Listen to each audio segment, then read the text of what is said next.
అవును, ప్రజలు ఇచ్చిన అవకాశాన్ని ఇంత దుర్మార్గంగా వాడుకొని నీ రాజకీయ అవసరాలకు, నీ ఇతర అవసరాలకి ఒక్క ఫోన్ కాల్కు భయపడిపోతావా? ఏం చేస్తారు వాళ్ళు? తెలంగాణ ప్రజలు కదా నేను గెలిపించింది, ముఖ్యమంత్రిని చేసింది. నీ చీకటి దోస్తులు కాదు కదా. నీ చీకటి దోస్తులతో ఉంటే దావతులు చేసుకో, డబ్బుల మూటలు పంపించుకో.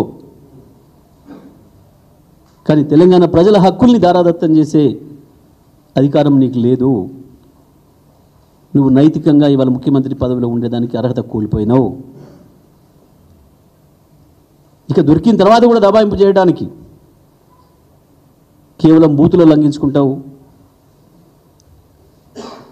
దాడుల కూసుగొలుపుతావు. లేదంటే మళ్ళీ కేటీఆర్కో ఇంకోరికో ఒక నోటీసు పంపించి మళ్ళీ పిలిపించి డ్రామాలు చేస్తావు. మీరు చూడండి, నేను చెప్తాను. ఇప్పుడు సాయంత్రం నుంచే రేపటి నుంచి ఇంకొక డ్రామా మొదలు పెడతాడు. మళ్ళీ ఏసీబీ నోటీస్ అనో, ఈడనో, ఇంకోటనో కేటీఆర్కు ఏసీబీనే కాదు ఈడీ నోటీస్ అనో. ఎందుకంటే నేను రాత్రి మాట్లాడుకుంటున్న దాంట్లో అది కూడా ఉంది. కేవలం పదవిని కాపాడుకోవడం కొరకు